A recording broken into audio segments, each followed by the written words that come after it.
चलिए आगे बढ़ते हैं, शुरुआत करते हैं सुपरफास्ट 100 की। नमस्कार, मैं राशिद। करेंगे बड़ी खबर से शुरुआत। दिल्ली में बीजेपी की सरकार बनने का रास्ता साफ होता दिख रहा है। उपराज्यपाल नजीब जंग ने राष्ट्रपति को रिपोर्ट भेजी है, जिसमें सबसे बड़ी पार्टी होने के नाते बीजेपी को दिल्ली में बहुमत साबित करने का मौका देने की बात कही गई है। उपराज्यपाल ने बीजेपी को बहुमत साबित करने के लिए न्योता देने की इजाजत राष्ट्रपति से मांगी है। सूत्रों से खबर है कि उपराज्यपाल की रिपोर्ट पर राय मांगने के लिए राष्ट्रपति ने फाइल गृह मंत्रालय को भेज दी है।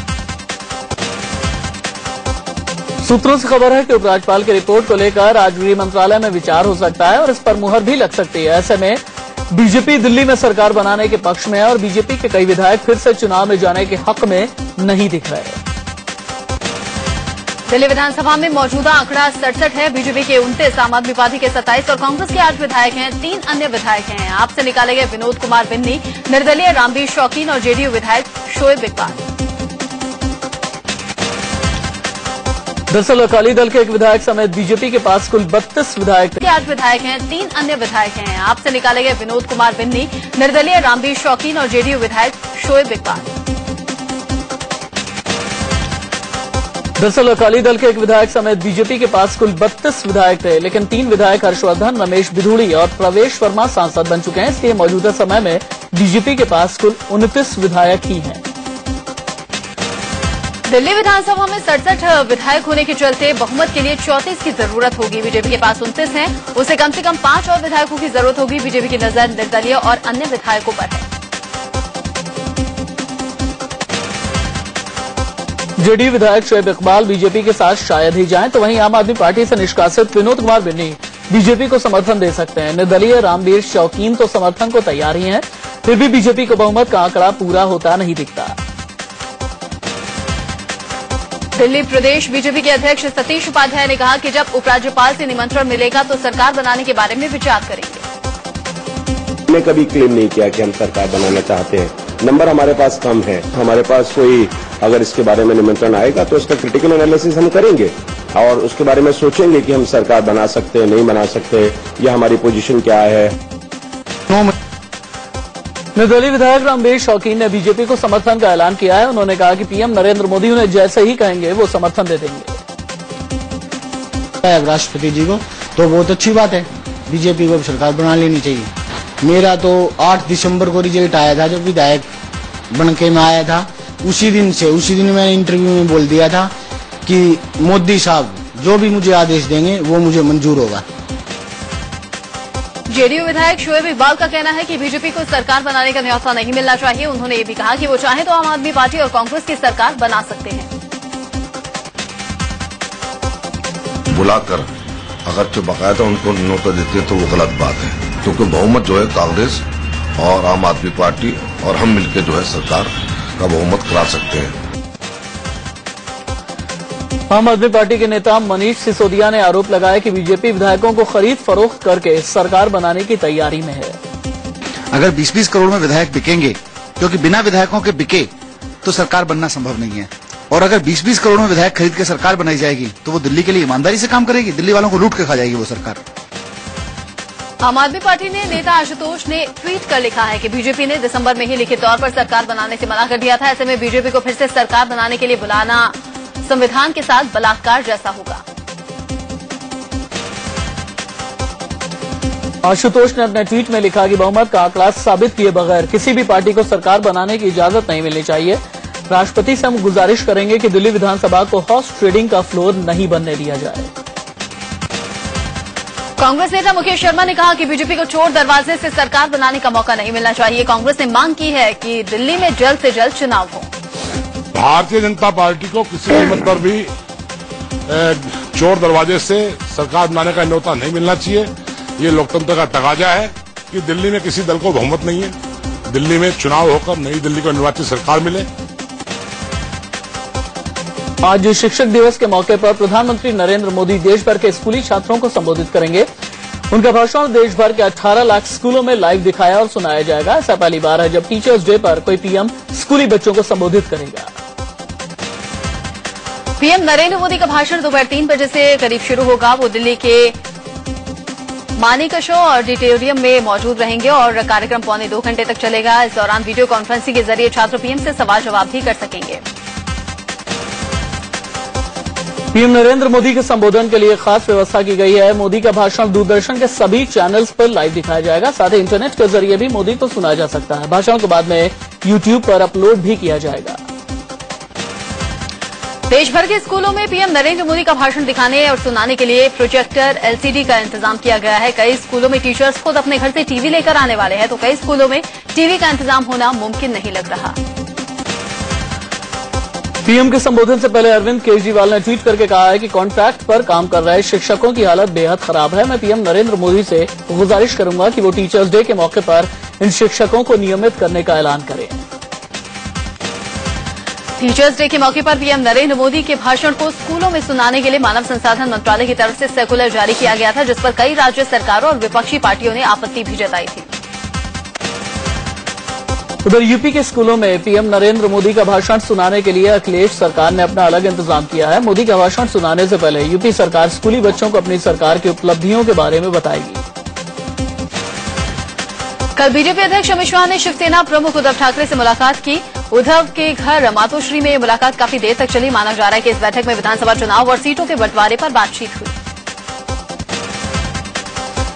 मातोश्री में रात में हुई इस बैठक में अमित शाह के साथ साथ बीजेपी के कई वरिष्ठ नेता भी मौजूद रहे। तो वहीं उद्धव ठाकरे के बेटे आदित्य ठाकरे भी बैठक में मौजूद रहे। सीटों के बंटवारे को लेकर दोनों पार्टियों में विवाद की खबरों के बीच ये मीटिंग अहम थी।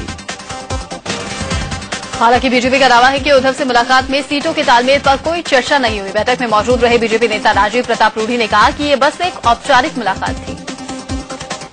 सामान्य है, कोई राजनीतिक विषय पर चर्चा नहीं। इस विषय पर कोई चर्चा नहीं, सामान्य कटसी कॉल आए थे शहर में, courtesy call please. Alliance is absolutely perfect.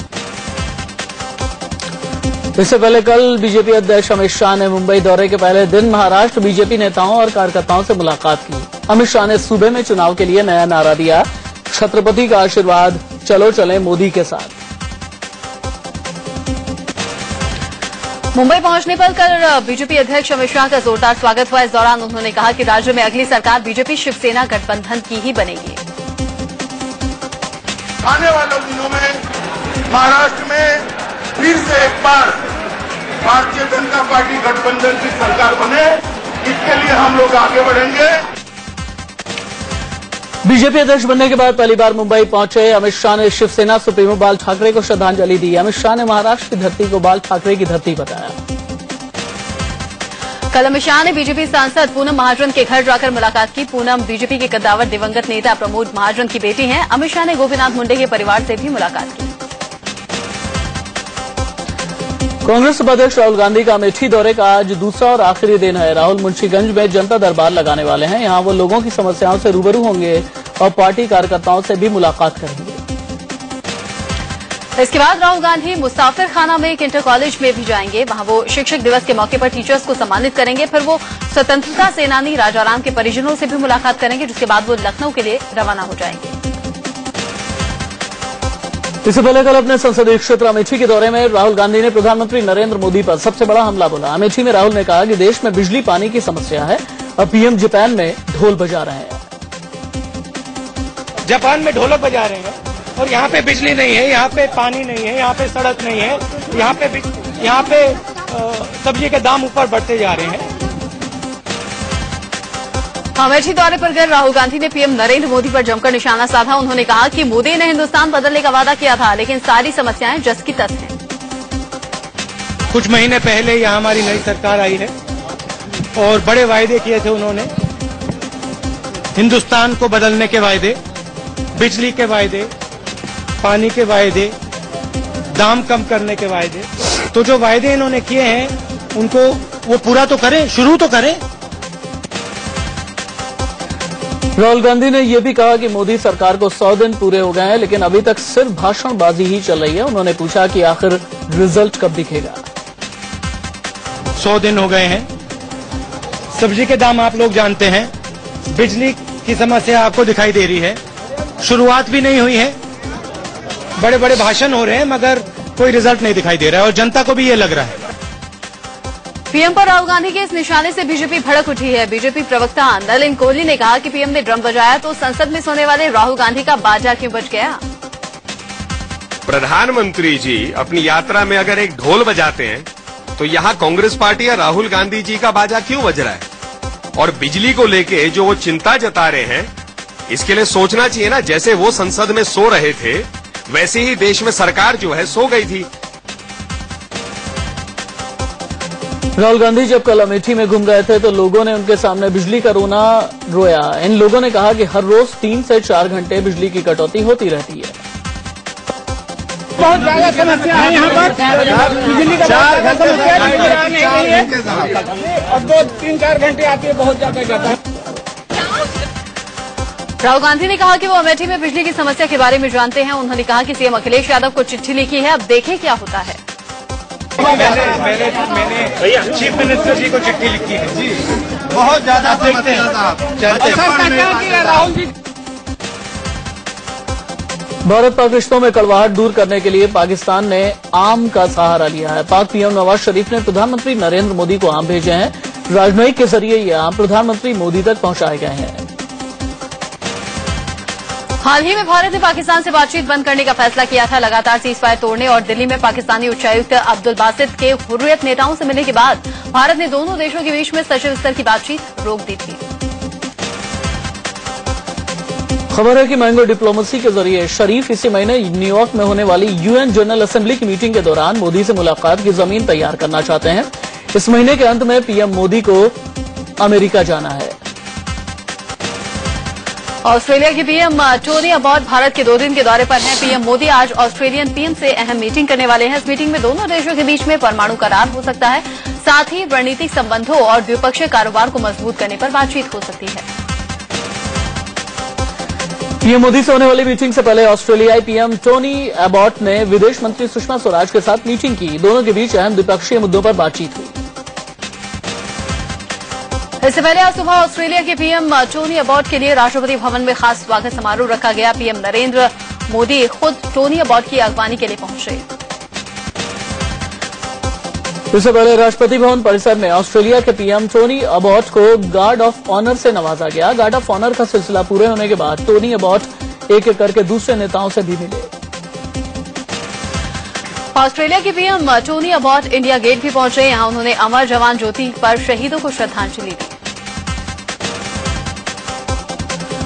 पूर्व चीफ जस्टिस पी सदाशिवम ने केरल के राज्यपाल के रूप में पद और गोपनीयता की शपथ ली। तिरुवनंतपुरम में केरल हाईकोर्ट के चीफ जस्टिस ने सदाशिवम को शपथ दिलाई। सदाशिवम ने शीला दीक्षित की जगह ली।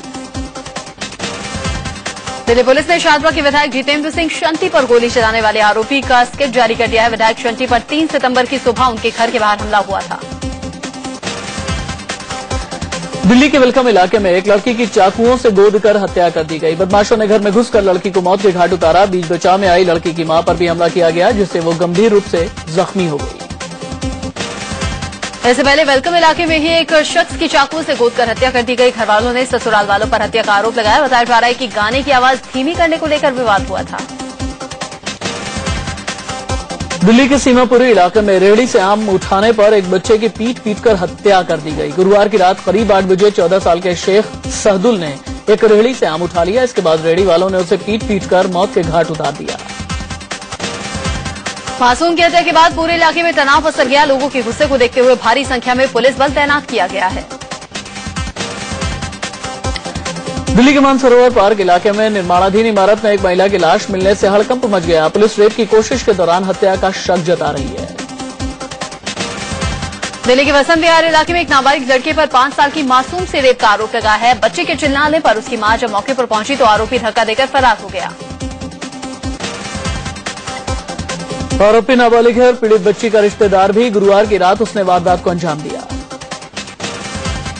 जम्मू कश्मीर में बाढ़ और बारिश से भारी बर्बादी हुई है। बाढ़ और भूस्खलन की चपेट में आने से अब तक 65 से ज्यादा लोगों के मारे जाने की खबर है। जम्मू कश्मीर के राजौरी जिले में बारातियों से भरी एक बस बाढ़ के पानी में बह गई। बस में करीब 50 लोग सवार थे।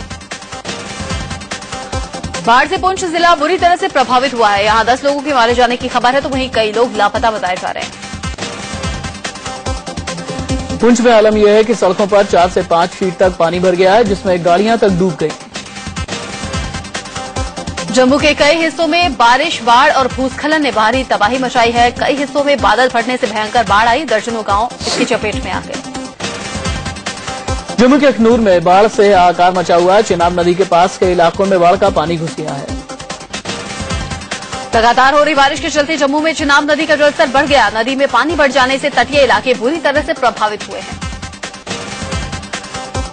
जम्मू में आई तबाही की बाढ़ से राहत के लिए सेना ने ऑपरेशन मेघ शुरू कर दिया है। नदियों के पुल पर तारों से बाढ़ बनाए जा रहे हैं। इसके साथ ही बाढ़ वाले इलाकों में सेना ने राहत और बचाव का काम भी शुरू कर दिया है। जम्मू कश्मीर के रियासी जिले में भी भारी बारिश और बाढ़ ने तबाही मचा रखी है। यहां बाढ़ की चपेट में एक पूरा परिवार आ गया। वहीं जम्मू कश्मीर में बाढ़ के प्रकोप और बारिश की वजह से वैष्णो देवी यात्रा पर रोक लगा दी गई। गुजरात के सौराष्ट्र में नदी में आई अचानक बाढ़ के बीच में 2 शख्स फंस गए, जिनको बचाने के लिए हेलीकॉप्टर का इस्तेमाल किया गया। रेस्क्यू करने पहुंचे हेलीकॉप्टर को भी काफी दिक्कतें आ रही थी। रस्सी के सहारे फायर ब्रिगेड का कर्मचारी धीरे धीरे नदी की तेज धारा के बीच उतरा, फिर रस्सी के जरिए ही इन दोनों को ऊपर खींचा गया। राजस्थान के जोधपुर के पास एक उफनती नदी में बस जा गिरी। तेज बहाव की चपेट में आकर ये बस नदी में बहने लगी।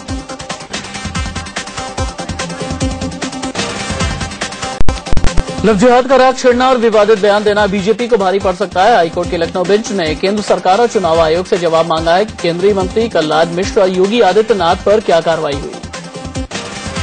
इलाहाबाद हाईकोर्ट की लखनऊ बेंच में अर्जी लगाई गई थी और लव जिहाद पर बयान के चलते केंद्रीय मंत्री कलराज मिश्र के चुनाव प्रचार पर रोक लगाने की मांग की गई थी। जनहित याचिका की सुनवाई के बाद हाईकोर्ट की लखनऊ बेंच ने केंद्र सरकार और चुनाव आयोग से जवाब तलब किया। बीजेपी के वरिष्ठ नेता कल्याण सिंह ने कल राजस्थान के राज्यपाल के तौर पर शपथ ली।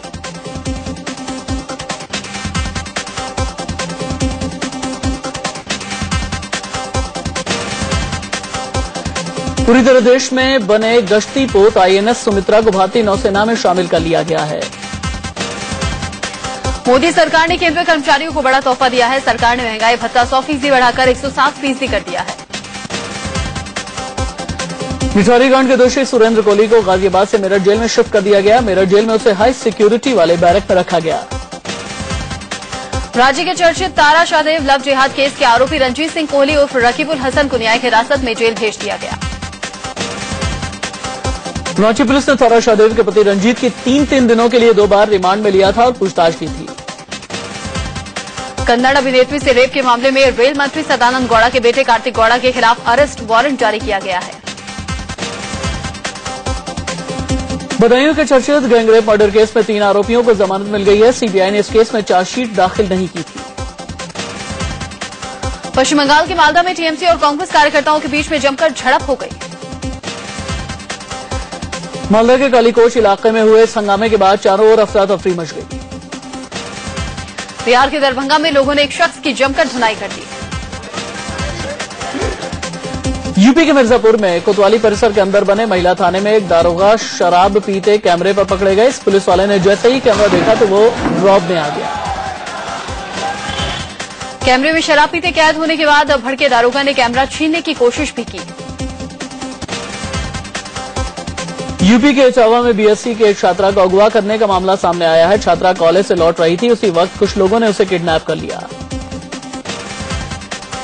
इटावा के बकेवर इलाके में हुई अपहरण की इस वारदात के पीछे पीड़ित परिवार बेहद सख्ते में है। यूपी के जौनपुर में सिगरामऊ के पास हथियारबंद बदमाशों ने एक व्यापारी के सिर में गोली मारकर उसे 2200 रुपए और मोबाइल लूट लिया। झारखंड के गढ़वा में 3 लाख का इनामी माओवादी गिरफ्तार किया गया है। हरियाणा के सिरसा में स्टेट बैंक के नजदीक खड़ी बोलेरो गाड़ी से 14 लाख रुपए चोरी हो गए। गुजरात के जूनागढ़ में गिरनाल जंगल के पास कभी कभार दिखने वाला जानवर रेंटल को पकड़ा गया है। दिल्ली पुलिस के चालान अभियान में चौंकाने वाला सच सामने आया है। एक दिन में दिल्ली के अलग अलग इलाकों से पुलिस ने चोरी की 32 गाड़ियां पकड़ी। पीएम मोदी के प्रोजेक्ट प्रधानमंत्री जनधन योजना में बड़ी धांधली सामने आई है। खुद को सोशल वर्कर बताने वाला नासिर मलिक नाम का एक शख्स बैंक की पासबुक पर अपनी फोटो छपवाकर खाता खुलवाने के नाम पर लोगों से 500 रुपए वसूल रहा था। योजना में 0 बैलेंस पर खाता खोला जाना है। आरोपी अभी तक 700 खाते खुलवा चुका है। Team India